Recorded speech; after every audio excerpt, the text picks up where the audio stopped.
E aí, gente, tudo bem com vocês? Bem-vindos ao meu canal. Eu sou o Gabriel e hoje nós vamos falar dos irmãos de ícones do pop que tentaram carreiras na música.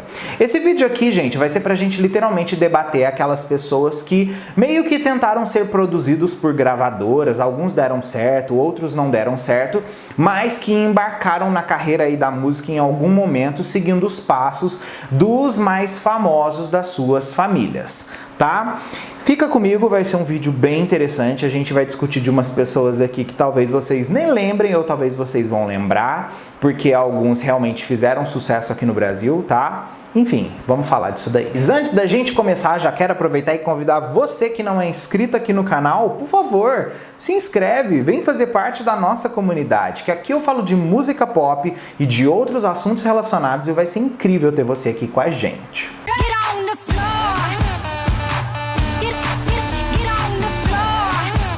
Vamos começar com uma irmã aí de uma das artistas de maior sucesso dos anos 2000 e também da era Disney, que é a Hilary Duff, e a sua irmã, no caso, a Hailey Duff. Ela é cantora, apresentadora, designer de moda, entre outras coisas. Mas ela tentou fazer ali uma carreira de cantora em um determinado momento, impulsionado pela própria Disney. Ela chegou a participar com alguns papéis na televisão, por exemplo, como Sandy Jameson, né, na série de televisão Seventh Heaven, e também ela fez a Amy Sanders na Lizzie McGuire, que era a série da própria irmã dela ali. Ela também participou de filmes para televisão, entre outros papéis menores. Ela tentou gravar vários singles para trilhas sonoras, tentando meio que emplacar-se como cantora, né? Isso foi uma proposta legal da Disney para poder tentar fazer com que mais coisas acontecessem envolvendo o nome da Hilary Duff.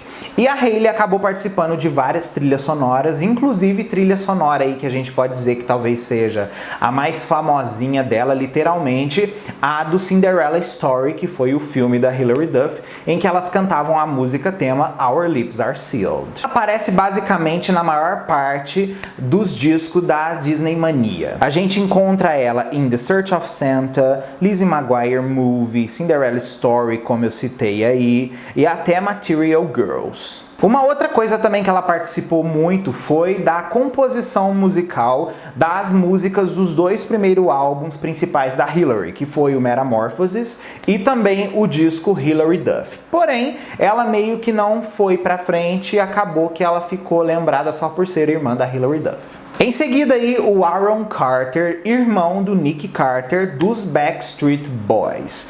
Ele seguiu basicamente os passos do Nick, e quando ele tinha apenas 9 anos de idade, ele lançou seu primeiro álbum que fez um sucesso gigantesco dentro do público adolescente e pré-adolescente. Para vocês terem uma ideia, ele vendeu 1 milhão de cópias com apenas 9 anos de idade. O segundo álbum dele fez muito sucesso ainda, mais ainda inclusive do que o primeiro, e conseguiu vender 3 milhões de cópias. Ele inclusive participou da turnê com o irmão dele, dos Backstreet Boys, a Millennium Tour. Então assim, ele realmente estava com um status de popstar dando muito certo e conseguindo uma carreira solo muito grande. Até 2004 ele lançou 4 álbuns de estúdio e conseguiu vender muito na sua carreira, mas ele também se envolveu em algumas polêmicas aí e até hoje é dito como um boy lixo. Ele namorou várias celebridades de alto nível daquele momento. Um exemplo disso é o relacionamento que ele teve com a Hilary Duff, o relacionamento que ele teve com a Lindsay Lohan, inclusive ao mesmo tempo, tá? Que foi uma coisa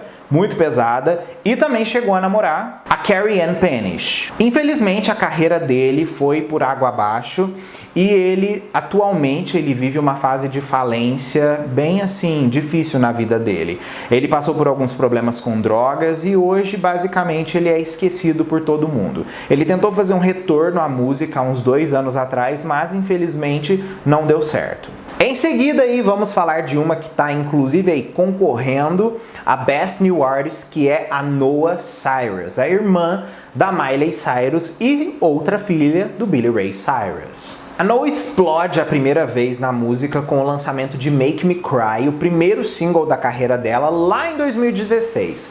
Esse projeto tinha o intuito de ser oficialmente o primeiro single do que viria a ser o primeiro álbum de estreia dela, que ela lançaria com apenas 17 anos. Mas o que aconteceu? O projeto simplesmente não vingou. Ela assinou um contrato, inclusive, com uma gravadora pequena, depois ela assinou um contrato com Adam Labor, mas acabou que esse álbum dela não foi pra frente. Ela acabou mudando os seus direcionamentos artísticos e de produção musical durante esses últimos 2 anos aí da carreira dela, em que ela estava tentando lançar o seu primeiro projeto, e ela optou por lançar EPs no lugar de estrear oficialmente com um novo álbum. End of Everything, que foi o último lançamento dela, que inclusive renovou o status dela para oficialmente ela concorrer a Best New Artist, foi dito aí por diversos críticos musicais como uma viagem interna gigantesca dentro do universo pessoal de Noah, uma coisa que muitos artistas não fazem já no começo de suas carreiras, refletindo literalmente o seu interno. A maior parte procura exatamente começar com o que as pessoas querem ouvir, não com literalmente o que ele quer falar. E isso foi uma característica que fez com que Noah ficasse em outro patamar. Em seguida aí, Jamie Lynn Spears, a irmã de Britney Spears. Ela faz de verdade a estreia dela na televisão no sitcom, né, que foi o Zoey 101, e ela fazia, no caso, a Zoey. Ela apareceu em diversos locais por causa da Britney ser famosa. Essa foi uma das oportunidades que fez com que o pessoal virasse os seus olhos para ela, e basicamente a sua carreira foi inteiramente dedicada na produção da série.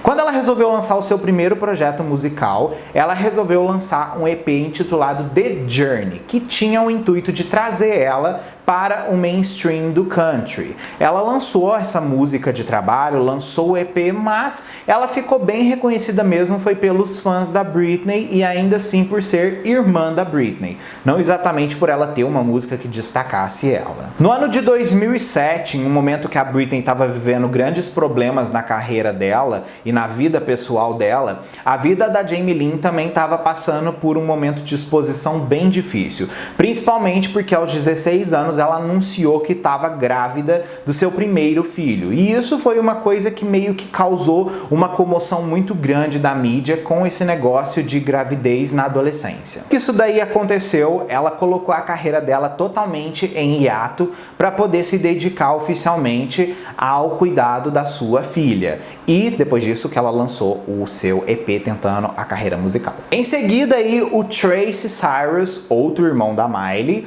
o outro irmão da Noah e também o outro filho do Billy Ray. O Billy Ray basicamente produz artistas de extrema qualidade, né? E o filho dele, o Tracy, ninguém mais, ninguém menos é do que um dos vocalistas da banda Metro Station. E o Metro Station foi meio que assim, começou a ser uma febre musical quando ele simplesmente surgiu, porque realmente ele trazia algo novo pro pop, né? E pro emo punk daquela época. Vocês percebem que eles eram super tendência no meio dos nichos emo daquela época, era tudo. Ele fica na banda oficialmente por 4 anos e lança o disco principal deles ali com o Metro Station, que é o auto-intitulado, que conseguiu vender mais de 500 mil cópias nos Estados Unidos, sendo assim dito como um fenômeno comercial daquele momento e também um fenômeno a ser notado para a nova década de artistas que estavam surgindo. Infelizmente, ele teve alguns problemas dentro da banda, acabou saindo, depois ele voltou, enfim, ficou vivendo essa vida instável, e o Metro Station acabou ficando meio que ali no One Hit Wonder que eles conquistaram com o seu primeiro álbum. Atualmente, eles já conseguiram vender mais de 800 mil cópias de discos, passando aí através dos 2 álbuns de estúdio que eles lançaram na carreira deles. Em seguida, a Emily Osment, que é irmã daquele menininho lá, gente, do Inteligência Artificial, do Sexto Sentido, acho que vocês vão se lembrar dele. Ela começa a carreira dela de verdade como atriz infantil. Ela aparece em diversos filmes, inclusive na franquia Pequenos Espiões, que meio que foi o que estourou ela literalmente ali pro mundo quando ela fez o papel da Girk. Isso permitiu com que ela chegasse até o papel ali para poder fazer no Hannah Montana, e depois daquilo ali, basicamente, a carreira dela ficou muito focada em atuação.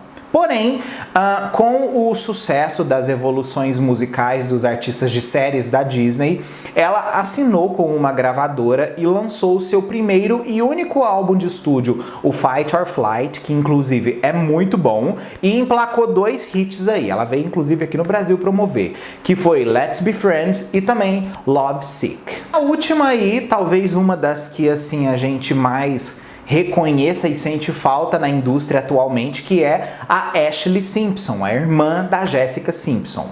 Ela começa a carreira dela de verdade sendo dançarina de apoio da irmã dela, e depois de algum determinado momento ela começa oficialmente a sua carreira de cantora. Quando ela lança seu primeiro single, a vida dela já muda totalmente, porque Pieces of Me se tornou uma das músicas mais importantes do ano de 2004, ficando inclusive no top 5 da Billboard. Com isso, ela lança seu álbum Autobiography, que também vira um álbum #1 em 2004. Ela fez alguns filmes que acabaram fracassando depois desse processo todo de promoção do seu álbum Autobiography, e ela lança depois o I Am Me no ano seguinte, que também faz um sucesso bem importante e é mais um disco #1 da carreira dela. Ela causa um pouco de comoção no mundo quando ela anuncia oficialmente o seu namoro com Pete Wentz, do Fall Out Boy, que inclusive ela tem um filho com ele que chama Bronx, e também que ela tinha começado a trabalhar no seu terceiro álbum de estúdio, que teria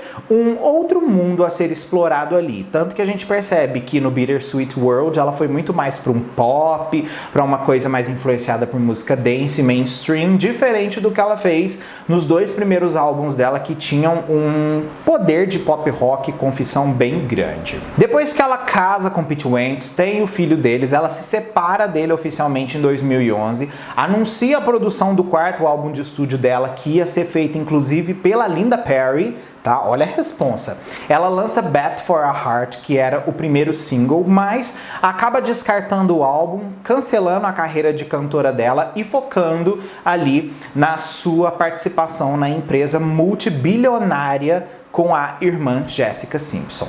E assim a gente fecha esse vídeo aqui, e podemos dizer, né, gente, que são pessoas que alguns a gente vai reconhecer, outros não, mas que vale a procura no Spotify, porque tem muita música boa desse povo que eu citei aqui, gente, que vocês precisam ouvir, principalmente do Aaron Carter, da Ashlee Simpson, da Hailey Duff e da Noah Cyrus, tá? Dá uma passadinha pra vocês conferirem, porque realmente tem muita coisa boa, beleza? Ó, um mega beijo pra vocês e até o próximo vídeo nosso aí.